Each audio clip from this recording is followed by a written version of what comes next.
3 years after Sarah Chen disappeared from the Golden Gate Bridge, hikers found something tucked inside a waterproof bag beneath a pile of rocks, a handwritten note that would change everything we thought we knew about her final moments. What she wrote in those pages wasn't a goodbye. It was a map to something incredible. In 2019, 28-year-old software engineer Sarah Chen was captured on security cameras walking onto the Golden Gate Bridge at 3:47 a.m. She was never seen again, and despite extensive searches, no trace of her was found. Her family held memorial services, friends mourned, and the case went cold. But Sarah Chen didn't jump that night. She did something far more extraordinary. If you've ever felt trapped by your circumstances, if you've ever wondered what it would be like to completely start over, or if you believe that sometimes the most desperate moments can lead to the most beautiful transformations, then Sarah's story is going to absolutely blow your mind.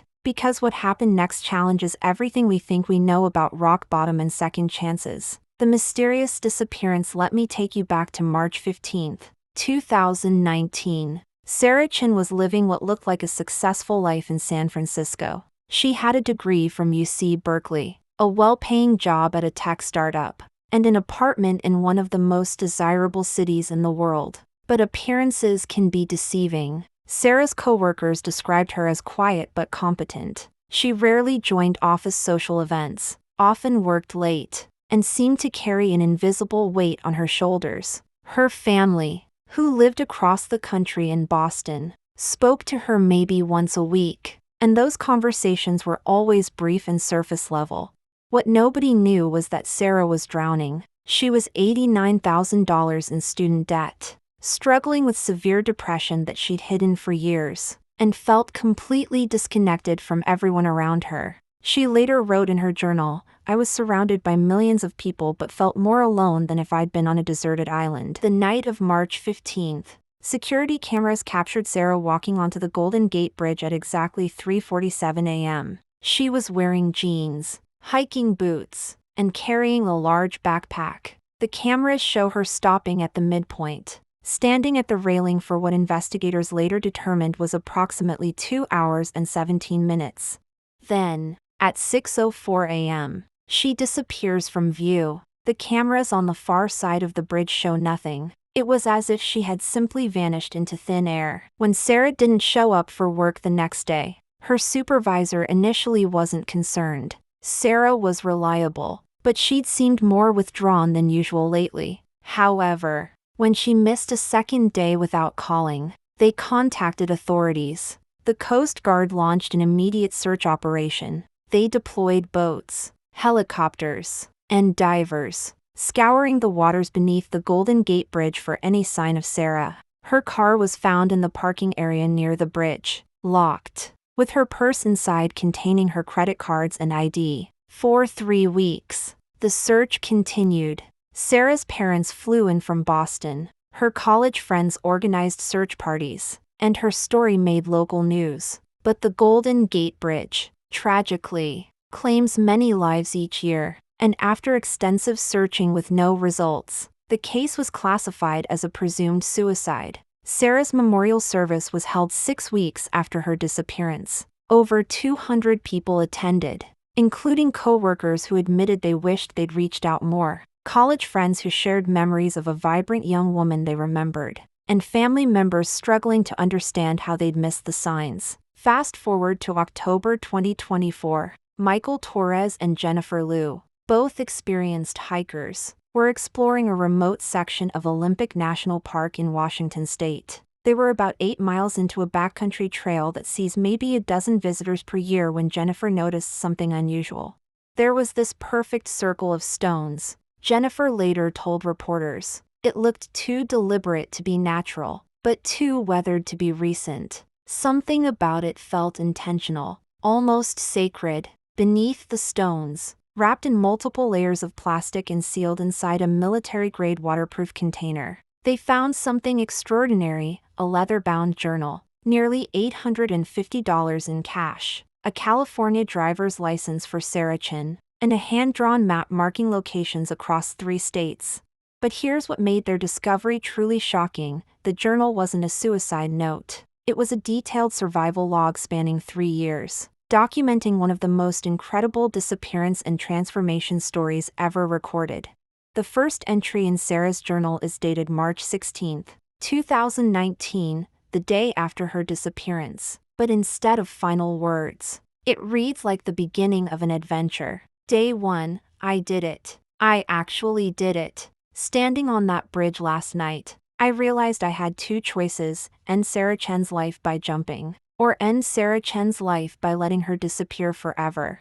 I chose the latter. The person everyone is looking for is gone, but I'm still breathing, and for the first time in years, I want to keep breathing. Sarah's journal reveals that her disappearance was meticulously planned over 8 months. She had been quietly liquidating her assets, selling furniture and electronics online, and converting everything to cash. She researched wilderness survival, studied maps of remote areas, and even took a wilderness first aid course under a fake name. That night on the bridge, Sarah threw her phone and wallet into the water to create evidence of her death. But instead of jumping, she had hidden a bicycle and supplies on the Marin County side of the bridge. She rode north through the night, beginning a journey that would take her further from civilization than most people ever venture. Sarah's first winter was brutal. She found an abandoned hunting cabin in the remote mountains of Northern California, about 40 miles from the nearest road. The journal entries from this period are raw and desperate. Day 23, I haven't eaten in 2 days. Found some acorns, but I prepared them wrong and got sick. Starting to wonder if I've made a terrible mistake. Day 45, caught my first fish today using a trap I made from a plastic bottle. It was barely bigger than my thumb, but I cried when I ate it. Not from sadness, from gratitude. Day 67, snowed again. The cabin roof leaks, and I'm running out of dry firewood. But when I look up at the stars through the holes in the roof, I feel something I haven't felt in years: peace. Sarah taught herself to hunt small game, identify edible plants, purify water, and make basic tools. She nearly died twice that first winter, once from hypothermia and once from what she believes was food poisoning. But she survived. And more importantly, she began to heal. By her second year, Sarah had developed a sustainable routine. She moved seasonally, following game patterns and weather. She worked brief stints at remote ranches and farms, paying cash for supplies and never staying long enough for anyone to ask questions.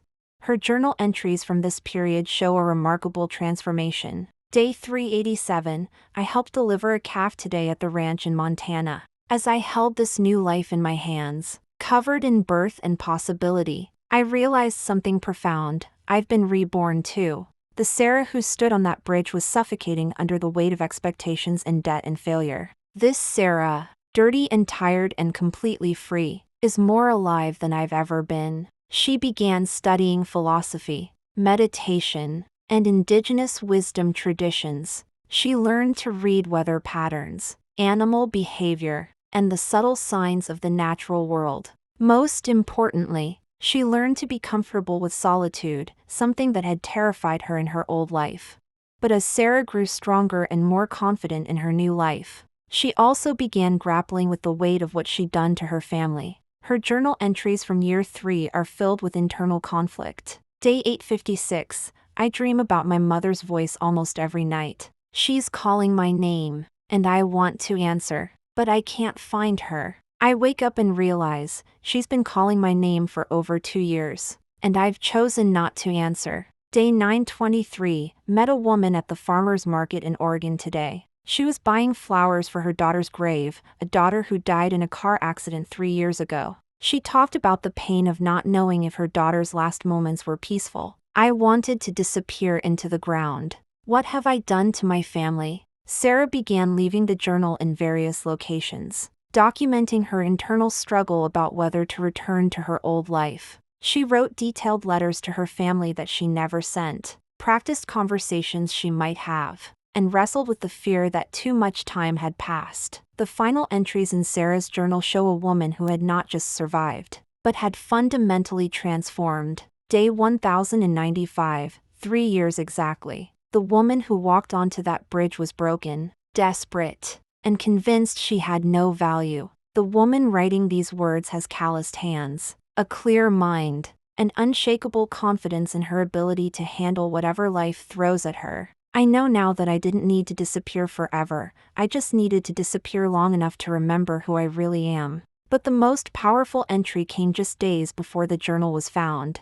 I've decided to leave this record here, in this place that has become sacred to me. If someone finds it, let them know that sometimes the only way to truly live is to completely let go of the life you think you're supposed to have. I'm going home now, not to the life I left behind, but to a new life I'm going to build with the strength I've found out here. Here's where the story takes its most incredible turn. When park rangers contacted Sarah's family about the journal discovery, her parents revealed something that shocked everyone. Sarah had actually returned home to Boston 6 months earlier.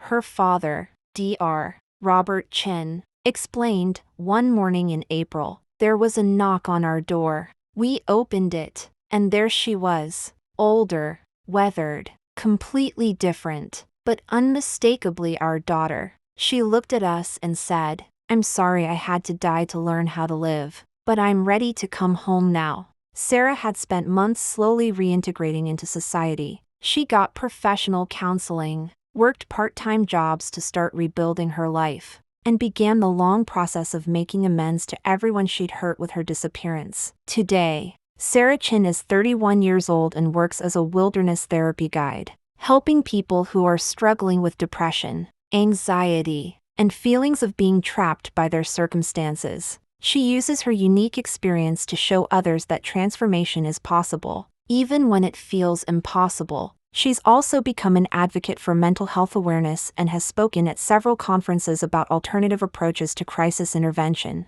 She's careful to emphasize that her method was extreme and caused tremendous pain, and she actively discourages others from following her path. "I want people to know that you don't have to disappear to transform your life," Sarah says. "There are healthier ways to find yourself, ways that don't devastate the people who love you." My story isn't a guide, it's a cautionary tale with an unexpectedly beautiful ending. Sarah's family has had to work through complex emotions about her 3-year absence. Her mother, Lisa Chen, admits that while she's grateful to have her daughter back, the trauma of those 3 years will stay with her forever. "We mourned her for 3 years," Lisa explains. "We had a funeral, we grieved, we slowly tried to rebuild our lives around this massive hole she'd left. When she came back, it was like seeing a ghost, but also like receiving the greatest gift imaginable." The family has undergone extensive therapy together, working to rebuild trust and communication. Sarah's brother David initially struggled with anger about her choice, but has since become one of her strongest supporters. "She hurt us in ways I didn't think we'd ever recover from," David says. "But she also showed us what real transformation looks like. The sister I grew up with was struggling and hiding it. The woman who came back is honest, strong, and genuinely happy for the first time in her life." Dr. Amanda Rodriguez, a leading expert in crisis psychology who has studied Sarah's case extensively, offers fascinating insights into what drove Sarah to make such an extreme choice. According to Dr. Rodriguez, Sarah's situation represents a rare but documented phenomenon called pseudocide, faking one's own death to escape overwhelming life circumstances. What makes Sarah's case unique, Dr. Rodriguez explains, is that she didn't just fake her death and assume a new identity in civilization. She literally returned to a primitive state of existence,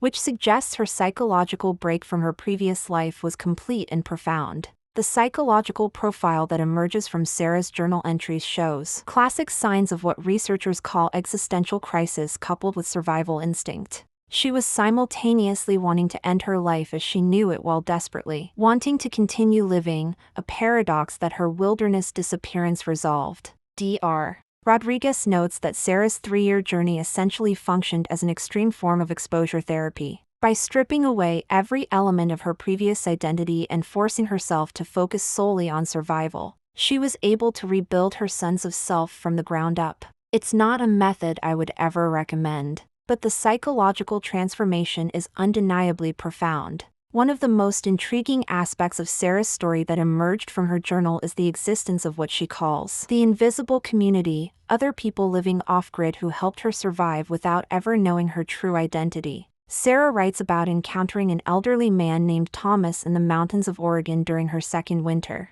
Thomas had been living off-grid for over a decade after his own life crisis and taught Sarah advanced survival techniques without ever asking her name or her story. "There's an unspoken code out here," Sarah wrote. "People don't pry. They understand that everyone has their reasons for choosing this life. Thomas showed me how to smoke meat, how to read weather patterns 3 days in advance, and how to find water in the driest conditions. In return, I helped him repair his shelter before winter. We never exchanged more than 50 words a day, but those weeks probably saved my life." She also describes brief encounters with other off-gridders, a former corporate lawyer living in a converted bus, a military veteran dealing with PTSD in a remote cabin, and a woman who simply introduced herself as River and taught Sarah about medicinal plants. These encounters suggest there's an entire hidden population of people who have dropped out of conventional society for various reasons. The depth of survival skills Sarah acquired during her 3 years in the wilderness is staggering.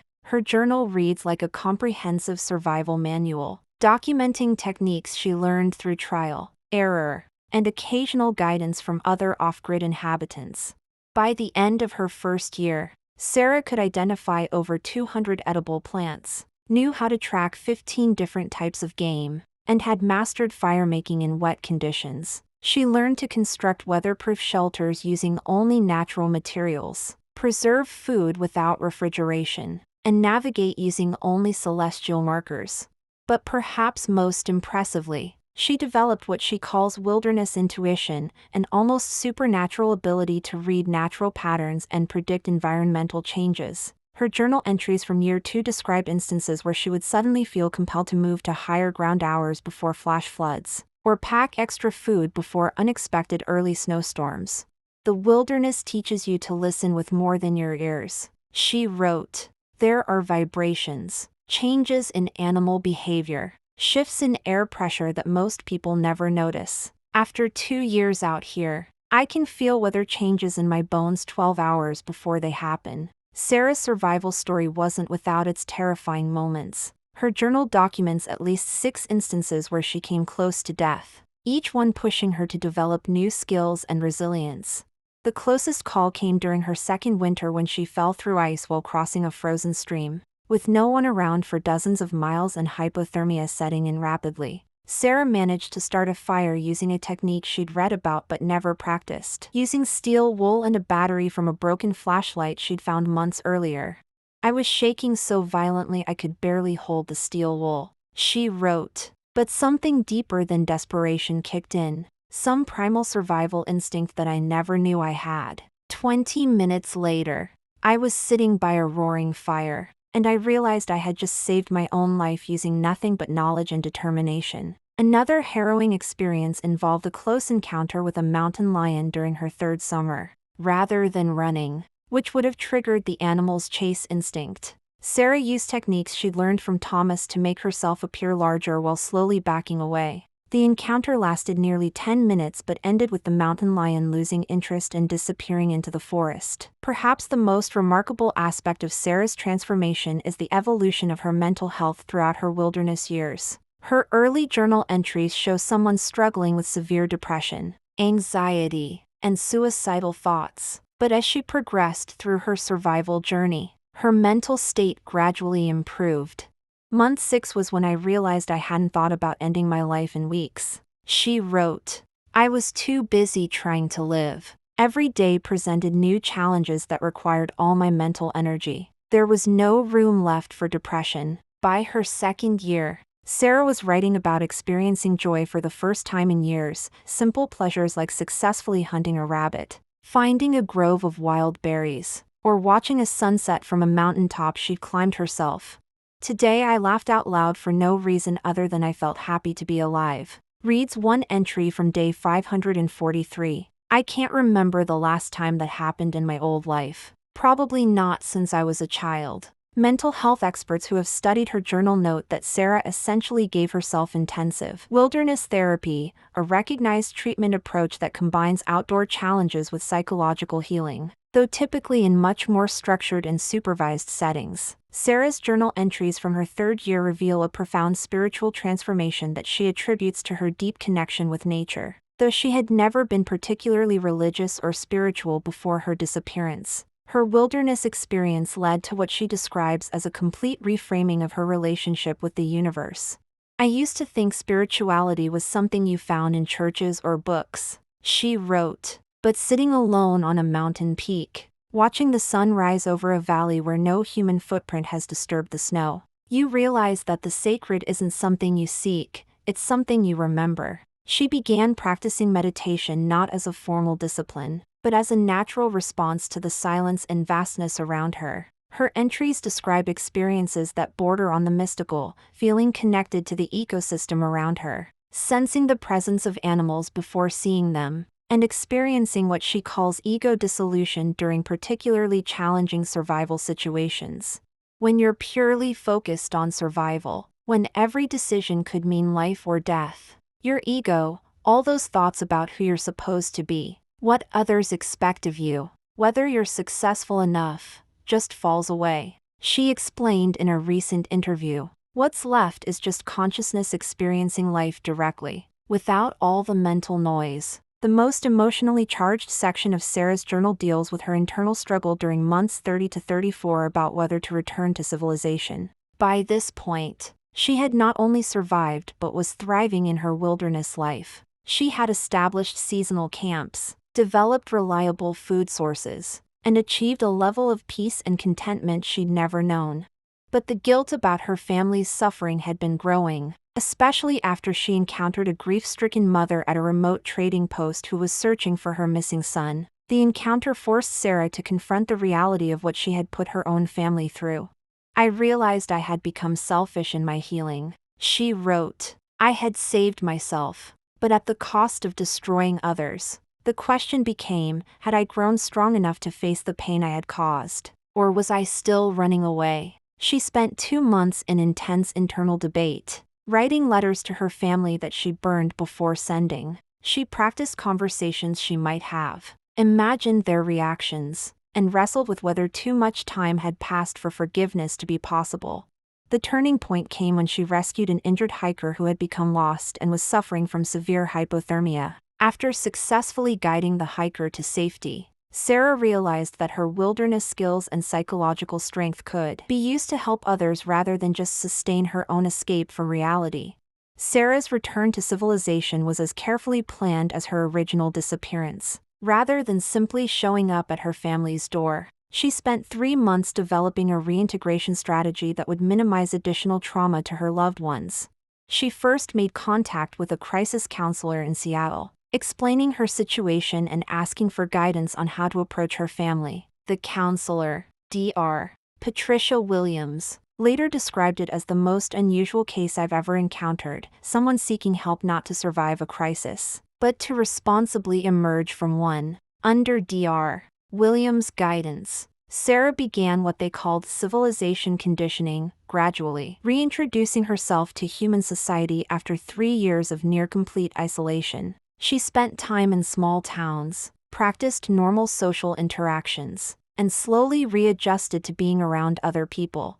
The hardest part wasn't survival skills, Sarah later explained. It was remembering how to make small talk, how to stand in line at a grocery store, how to be around noise and crowds. "I had adapted so completely to solitude that being around people was overwhelming." She also began earning money through seasonal work at remote locations, fire lookout duty, ranch hand work, and wilderness guide assistance, jobs that allowed her to use her outdoor skills while gradually building the financial resources she would need to support herself once she returned home. Sarah's story has had unexpected impacts far beyond her immediate family. Her case has been studied by psychologists, survival experts, and social workers trying to understand extreme responses to mental health crises. Several wilderness therapy programs have modified their approaches based on insights from her experience. More surprisingly, Sarah's story has inspired what some are calling ethical disappearance conversations, discussions about whether there are ways for people in crisis to step away from their lives temporarily without causing the devastating uncertainty that Sarah's family experienced. Some mental health advocates argue that Sarah's case highlights the need for more extreme intervention options for people in psychological crisis. Others contend that her story, while remarkable, should not be romanticized because of the trauma it caused others. The National Park Service has even created new protocols for handling discoveries like Sarah's journal, recognizing that such finds might become more common as people seek increasingly remote ways to deal with personal crises. Sarah Chen's 3-year disappearance raises profound questions about mental health, family responsibility, and society's approach to people in crisis. Her story challenges conventional wisdom about suicide prevention and psychological intervention. Mental health professionals are divided on how to interpret her experience. Some argue that Sarah's extreme solution worked only because of her particular combination of intelligence, physical capability, and sheer luck, and that encouraging similar responses could be dangerous for others in crisis. Others contend that Sarah's story reveals gaps in traditional mental health support systems. Dr. James Morrison, who specializes in treatment-resistant depression, suggests that Sarah's case demonstrates the lengths people will go to when they feel trapped by conventional expectations and see no acceptable way to change their lives within normal social parameters. The story has also sparked discussions about the right to disappear, whether adults should have the legal and ethical right to walk away from their lives without being declared missing persons, and what safeguards might need to exist to prevent such decisions from being made during mental health crises. Sarah Chen's story is one of the most complex and emotionally challenging survival stories ever documented. It raises profound questions about mental health, family responsibility, and the lengths people will go to save themselves when they feel like they're drowning. While her method was extreme and caused immeasurable pain to her loved ones, Sarah's journey also demonstrates the incredible human capacity for transformation and resilience. She found a way to completely reinvent herself, heal from trauma, and ultimately return to build a life that was authentically hers. Her story serves as both inspiration and warning, inspiration that no matter how trapped you feel, transformation is possible, but also a warning that there are always people who love you, even when you can't see it, and your pain affects more lives than you realize. Sarah's experience has sparked conversations about mental health support, alternative therapy approaches, and the importance of creating space for people to transform their lives without having to disappear from them entirely. Her work now focuses on helping others find that transformation through healthier means. The journal that hikers found in Olympic National Park wasn't just a record of survival, it was a testament to the power of hope, the possibility of change, and the complex nature of healing. Sarah Chen died on that bridge 3 years ago, but the woman who emerged from the wilderness is living proof that sometimes our greatest trials can become our greatest triumphs. What do you think about Sarah's incredible story? Do you believe her 3-year disappearance was justified given her mental health crisis? Or do you think there were better alternatives she could have pursued? Have you ever felt so trapped by your circumstances that you considered drastic measures to change your life? Share your thoughts and experiences in the comments below. This is exactly the kind of story that can help others who might be struggling feel less alone. If Sarah's journey moved you or made you think differently about transformation and healing, please give this video a like and subscribe to the channel for more incredible true stories about human resilience and the power of second chances. And remember, if you or someone you know is struggling with thoughts of suicide or feeling trapped by life circumstances, there are people who want to help. I'll put some resources in the description below. Thanks for watching, and I'll see you in the next video.